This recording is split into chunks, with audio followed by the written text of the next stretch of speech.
It seems like a lot saying 50 months and everything like that, but it's not really a lot. Not at all, bro. It's not a lot at all. As great as his defense team was, Diddy, I think they missed the boat on his mental illness as an appeal to the judge's compassion and understanding. He admitted earlier that he was bipolar, so you need to lean into that because bipolar is exactly the behavior Diddy had just been handed a 4-year prison sentence, and the moment the verdict was read, the people who once stood beside him seemed to vanish. Even his family left the courtroom with quiet smiles, leaving him truly alone for the first time in his life. Reactions poured in, 50 Cent, Gone Deal, and even Cassie all shared their thoughts on the sentencing. Rumors spread that Diddy broke down, pleading with the judge in a final emotional moment that stunned everyone watching. This was a very long sentencing hearing which Sean Combs himself, once larger than life, was left begging for mercy, standing at the defense table, telling the judge that he's a changed man, apologizing for his behavior.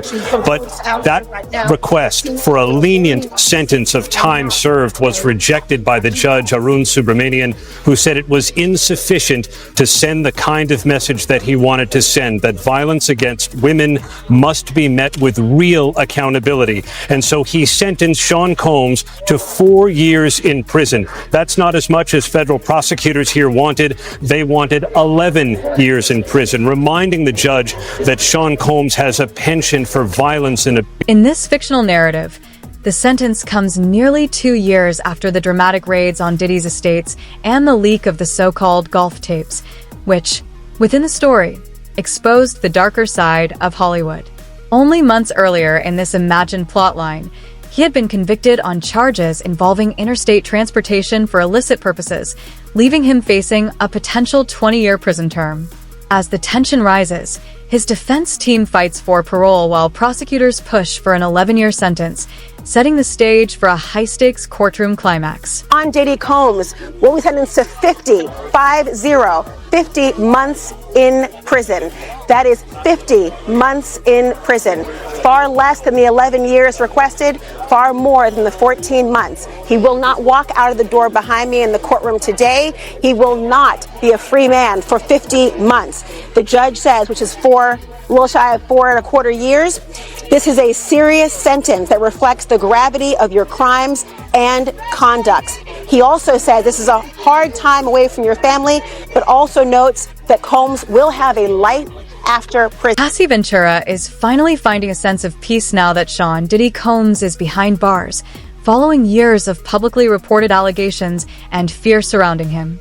According to court documents and media reports, Cassie told the judge before sentencing that she feared for her safety if Combs were released, noting that several witnesses had received direct calls allegedly pressuring them to stay quiet.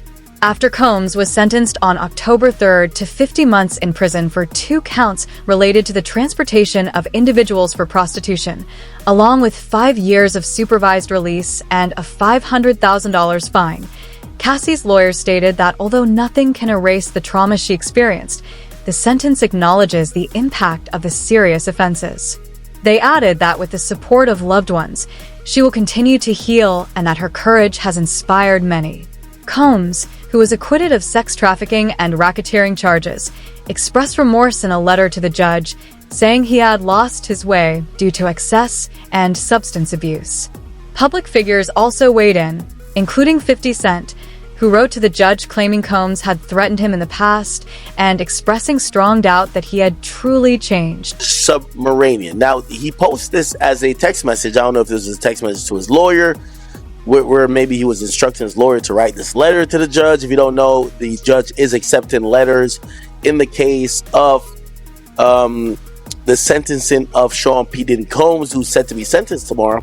And 50 Cent decided to write his letter to the judge as well. If you don't know, at this point, I think it's abundantly clear that 50 Cent is the baby father of the child that belongs to not only 50, but the woman that is identified as Jane Doe. That woman, I think we now know, is Daphne Joyce. So Daphne Joyce's baby daddy is 50 Cent. So maybe there's a reason and there's some relevance here for 50 to have somewhat of a letter being sent to the judge. Why? Well, one of the two victims, or the main two victims, which is victim one, we all know is Cassie, but victim two is known as Daphne Joy. Who's Daphne Joy's baby father?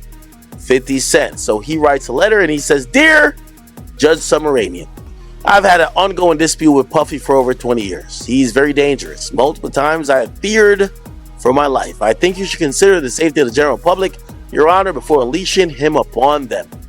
There hasn't been enough time for him to reform or make any adjustments, despite his trying to teach a class in there." This is how you know he actually wrote this.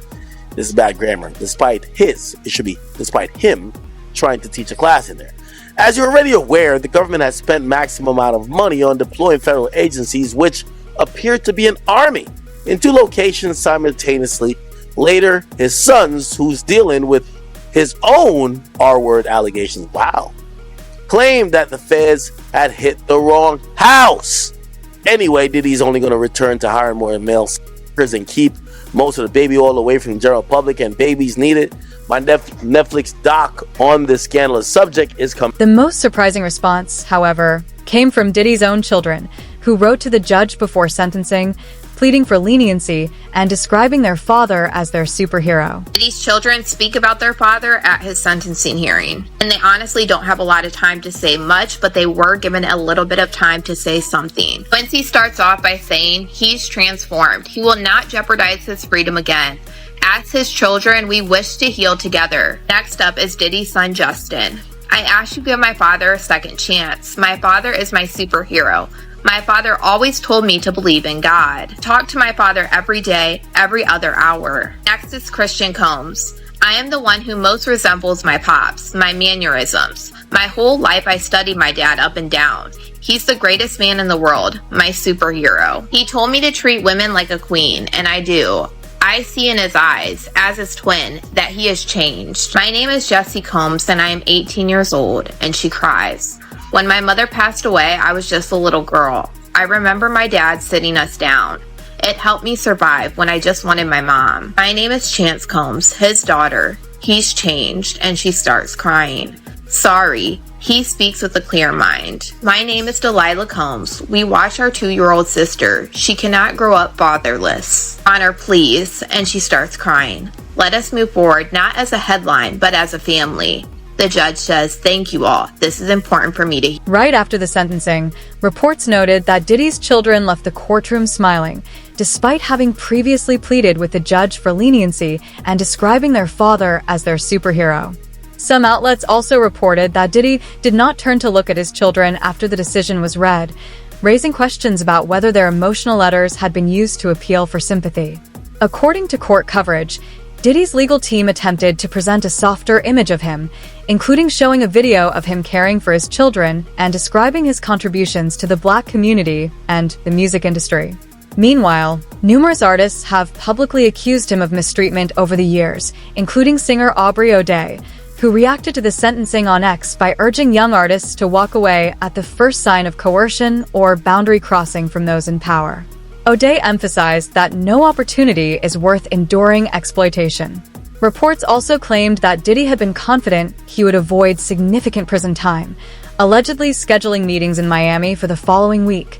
But once it became clear that he would not be released soon, he was said to have shut down emotionally and fallen to his knees in tears. Cried a lot today.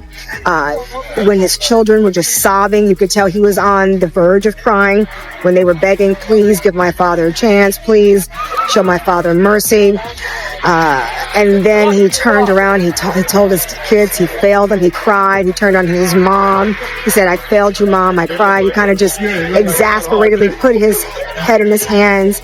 So by the time all of that had played out and we got to the reading of the arguments or the rationale why Judge Submaranian imposed the sentence of 4 years and 2 months, he was saying things like, the statute requires a significant sentence.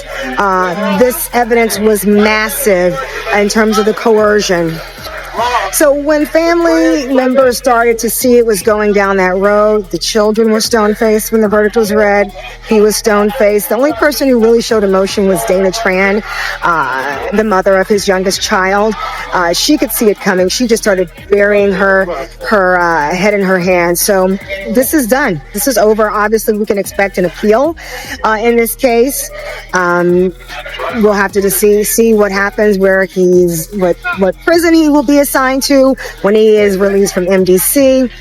But I just cannot underestimate how dense this was, because his attorneys moved from making legal arguments to making personal pleas. Even Nicole Westmoreland, a high-powered attorney from Atlanta, she started off saying what he had done for the Black community, how he broke barriers in hip-hop and hip-hop clothing, and in brand partnership with his spirits industry. Then she started to speak about how he personally inspired her. She got emotional. Never seen a defense attorney pretty much cry or sob or be so emotionally wrought through addressing the court. She didn't have any tears, but it was very labored. Like, you could tell she was holding back tears the entire time.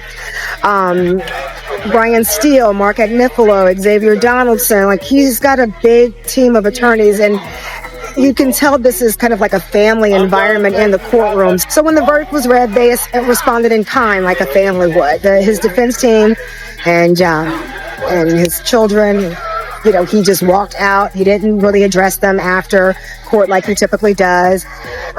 He said something to his mother. And right before the sentencing, Diddy, his family, and even several inmates from the facility where he is being held submitted letters supporting his release. According to reports, about 15 inmates claimed he had been a positive influence during his time there, though many observers questioned the credibility of such endorsements in a case involving a billionaire accused of violent misconduct. Prosecutors argued for a sentence of just over 11 years, stating in their filing that a substantial penalty was necessary because Combs was unrepentant and had largely acknowledged the violence, domestic abuse, drug involvement, and bribery described during the case. Cassie Ventura, a former girlfriend who testified at trial, also submitted a victim impact statement expressing fear that Combs or his associates might retaliate if he were released, noting that she has relocated and is staying as private and quiet as possible due to concern for her safety.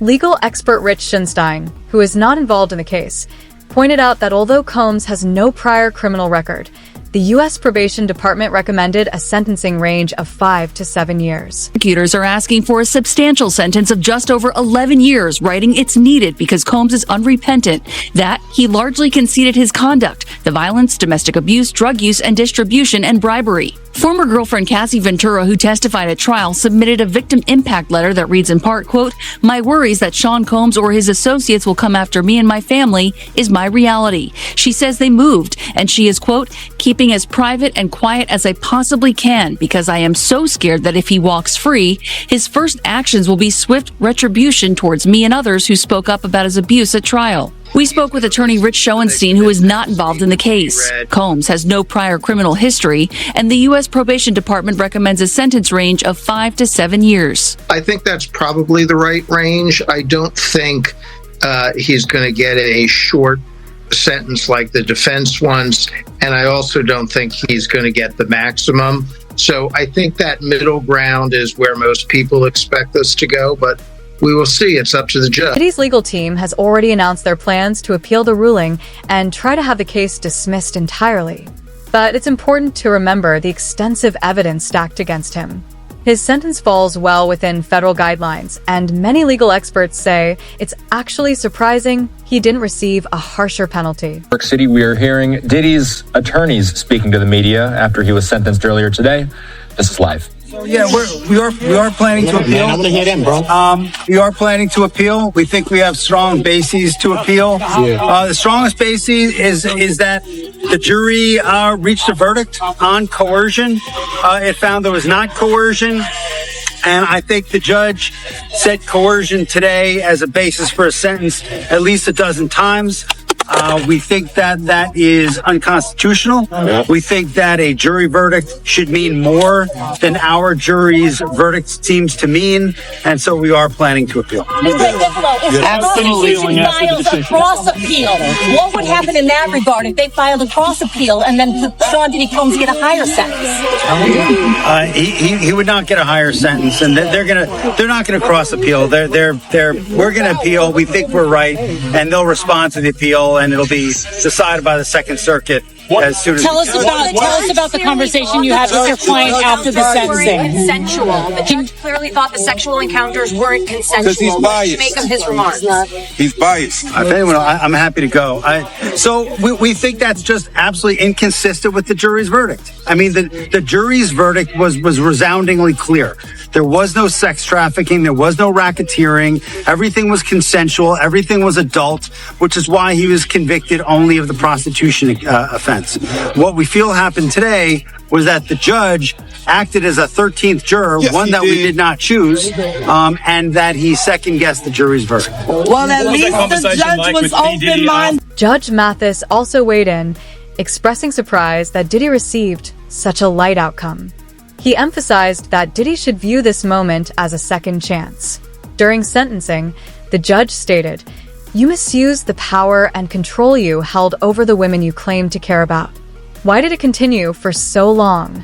Because you had the influence and resources to sustain it." The judge is going to look at everything else that came out in that courtroom, and the sentencing will be related to that. So you were right. Were you surprised at the 50 months?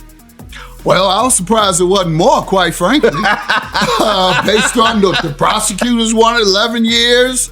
The judge, as we know, said he would be considering things outside of the conviction. And so and wouldn't give him $1 million bond, or I think later he offered $50 million, and you wouldn't give him a bond. So no, I thought he was going to bring the hammer down a little harder. But 4 years, 5 years is 5 years, 4 years and 2 months rather. Right, because there is 14 months time served. So you're looking at about maybe 3 years? Yes. 3 years. Now, what they're saying, I don't know if this is true or not. Was that? The 1 year off, or 1.4, I'm sorry, year and 4 months, as you just said. Exactly, yeah. 14 months of time served. So, but if he qualifies for the RDAP program, which is a residential drug abuse program, he could potentially get like 6 months off, maybe a little bit more off, some halfway house situations. Do you think that that'll happen and he'll get out maybe a year and a half? It's interesting that you would mention that, first of all, because that's what I think, as great as his defense team was, Diddy, I think they missed the boat on his mental illness as an appeal to the judge's compassion and understanding. He admitted earlier that he was bipolar, so you need to lean into that, because bipolar is exactly the behavior he exhibited. Uncontrollable rage, mood swings, mania, hypersexuality is even a part of bipolarism. And that requires treatment. You can't counsel that out. So that's a chemical imbalance. He needs medication. I hope he is. But he should have leaned into that with his sentencing. I'm a good guy, etc., etc. And that wasn't me. Those things you saw wasn't me. That is a result of a mental disorder that I am being treated for now, and I'm being medicated for. Now, if you were too ashamed or didn't want the stigma of medication, and instead you wanted to rely on the judge's mercy, that's the chance you took. But I would have leaned into that. And as such, the sentence should have also included it. The judge should have required him to obtain treatment as part of his sentence, meaning you don't come home unless you abide by the treatment circumstances that I've ordered. If it's, you must have a doctor that you must see every week, or you must be medicated every week. Judge didn't do that, and that's one of the things I don't like about judges when they sentence. They just throw the book at you, no rehabilitation expected, no requirements for education. I was required to get a GED. Changed my life. One user on X wrote that after allegedly terrorizing and violating people for decades, giving Diddy 4 years felt like an absolute disgrace. Another commenter said, "Ick, Diddy getting just 4 years in prison isn't enough for me. He spent 20 plus years hurting people. He deserved way more time than that." Yesterday marked the first time since the start of the case that Diddy actually spoke in court. During his statement, he broke down in tears and apologized to those he said he had harmed, insisting that he had changed and wanted to become a better man. But according to people present, the courtroom remained unconvinced. Many questioned why he should receive mercy when, in their view, he hadn't shown any to Cassie. To them, Diddy's emotional display seemed like a calculated attempt to gain sympathy before sentencing. The eve of his sentencing, Sean Diddy Combs, the fallen music mogul, writing a federal judge pleading for mercy. He writes in part, "I have to admit, my downfall was rooted in my selfishness." He apologized to 2 of the women who accused him of abuse, including Cassie Ventura, who he assaulted. This as prosecutors are asking for an 11-year prison sentence for Combs after he was found guilty of 2 counts of transportation to engage in prostitution. Laura Jarrett joins us now live in studio. Laura, you have the letter right there, and he makes it very clear he's asking the judge to be let go to his family right now. Tom, it's a pretty striking letter. Combs, in his own words, saying he realizes he's in a situation where no amount of money or fame can save him. He writes this, "I have been humbled and broken to my core. Jail is designed to break you. There have been some days I thought I would be better off dead." He goes on to say, Tom, that he lost everything from his businesses to time with his children. He's a single father. He also apologizes, notably, to the women who prosecutors say he abused. He says that video, that infamous video of him abusing Cassie, plays over in his head daily. "I literally lost my mind." He says he's a changed man. He says he's sober for the first time in 25 years. He will have an opportunity to address the court there tomorrow. Remember, of course, his lawyers are asking for just 14 months. Prosecutors asking for far greater 11 years behind bars. He was acquitted of the charges, though, of course, that could have kept him behind bars for the rest. If anything, Diddy should consider himself fortunate to have received only 4 years. With time served, it could end up being closer to 2. Many people feel that 2 years behind bars is minimal compared to the severity of the allegations raised against him. And if he truly felt remorse, critics argue, why would reports suggest he was still engaging in questionable behavior even on the day of his arrest after the mansion raids? In the eyes of many observers, Diddy is lucky his sentence wasn't longer. It's exactly what I said on my show. I said, Diddy gonna end up doing 24 months in prison. The judge gave him 50 months, but you gotta realize he already had 14 months in it, practically. And he's going to get credit for 2 months of that 14 months. That give him 16 months. He's gonna do 24 months, which is gonna give him about 30 months because he only had to do 85% in the feds, and he goes to probably a halfway house. So he got off like a fat rat in a cheese factory. But for a dude like Diddy going to jail and spending all that time, you know, I'm not saying it's going to be rough or nothing like that, because his former president of Bad Boy, Kirk Burrows, with the federal jail. You understand? Lil' Kim with the federal jail. So, you know, because the type of dude he is, you know, he'll make it, he'll be all right. And plus they gonna send him to a camp, bruh. He'll be in somebody camp or somebody dormitory, whereas that it'll be real light for him. So, you know, he'll see the streets back again in 24 months. He'll be out within 2 years. It seems like a lot saying 50 months and everything like that, but it's not really a lot, not at all, bro. It's not a lot at all. You know what I'm saying? I know for executive, somebody who's been a jet setter, somebody who's been going all around the world, been in all kind of, you know, stadiums, galas, and living in mansions. You know, there's a lot of people who lived in mansions that's in federal jail. You know, you got Senator Melendez from Jersey in jail. You got a lot of them in jail doing way more time than him. You know what I'm saying? So he'll be all right, man. I think that, you know, he got off like a fat rat in a cheese factory, bro. You know? One of the witnesses in Diddy's trial, who alleged that he paid them to engage in inappropriate acts with Cassie, said the sentence feels like a form of closure. Many of Diddy's victims, however, believe they deserved more. While nothing can undo what happened, they say the sentence at least acknowledges the truth that Diddy tried to suppress. This has been a huge part of my life also, you know, in terms of the way it changed things and influenced stuff. And I think for me, it's almost like a form of closure. On the stand, everything was just the truth. It was just the truth. I didn't deviate from anything that happened. And the only thing that's different now is as time moves on, I didn't realize how impactful my testimony ended up being. You know, a lot of people have said that my testimony could have been very influential in him getting acquitted and stopping the sex and at least the RICO charges. So just understanding that I might have been that impactful is just kind of like a wow moment. I'm really hoping for time served. And the reason why I'm hoping for that is, even with my testimony, walking out of the trial, I said, well, this is my isolated experience. But for some odd reason, a lot of the male sex workers started reaching out to me. And this was very candid conversations, one-on-one and stuff. And every single one of them had the same experience. Jurors who reviewed all the evidence presented in court have said that Diddy's sentence is fair.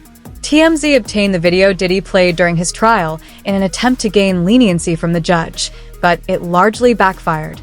Many in the courtroom felt the video made him appear more questionable, especially after he admitted he had been under the influence of drugs during the time he was with his children. Diddy has claimed this is the first time in 25 years that he has been fully sober. His time behind bars is expected to be challenging.